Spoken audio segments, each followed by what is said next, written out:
வாசல பார்த்து பயப்படுறாங்க. யாருன்னு வந்து பார்த்தீங்கன்னா, அவங்களுடைய அண்ணி வராங்க.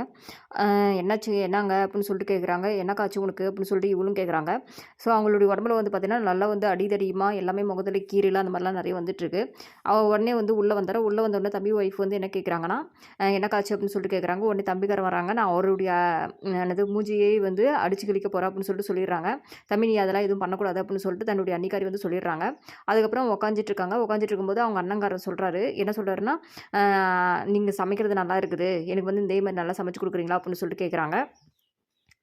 சரி விடுங்க தம்பி நான் இங்க தானே இங்க இருக்க போறேன் அப்படின்னு சொல்லிட்டு சொல்றாங்க. உடனே அவங்க ஹஸ்பண்ட் கால் பண்றாங்க. அவங்க ஹஸ்பண்ட் வந்து என்ன சொல்றாங்கன்னா, இனிமே வந்து என் அக்காவ வந்து எப்படி பார்த்துக்கணும்னு எனக்கு தெரியும்.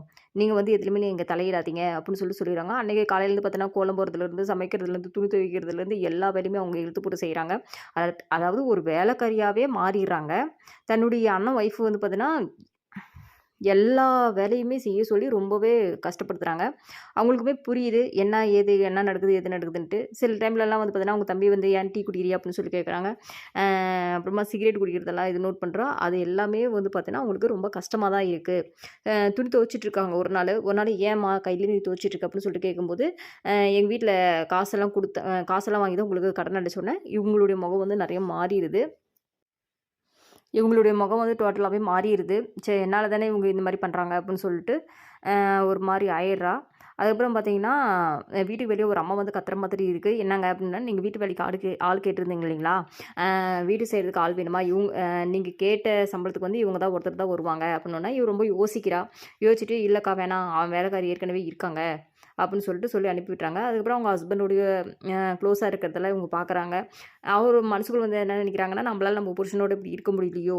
அப்படின்னு சொல்லிட்டு நெனைக்கிறாங்க. இவங்க வெளிய போறாங்க, ஷாப்பிங் போறாங்க. அப்புறம் டே நைட்ல வராங்க. வரும்போது ஏதோ ஒண்ணு வாங்கிட்டு வராங்க. ஆனா வந்து இவங்க மனசுக்கு வந்து சின்ன சின்னதா கஷ்டம் இருக்க தான் செய்யுது. அதுக்கப்புறம் பார்த்தீங்கன்னா, "என்ன இந்த வீட்ல வேலைக்காரியா தானே நீங்க வச்சிருக்கீங்க. எல்லா வேலையும் நான் இழுத்து போட்டு நான் செஞ்சுட்டுருக்கேன்." அப்படின்னோனே, "இஷ்டம் இருந்தா இரு, இல்லன்னா போயிட்டே இரு." அப்படின்னு சொல்லிட்டு அவங்க சின்ன தம்பியும் சரி, அவருடைய அண்ணனும் சரி, மாறி சொல்றாங்க.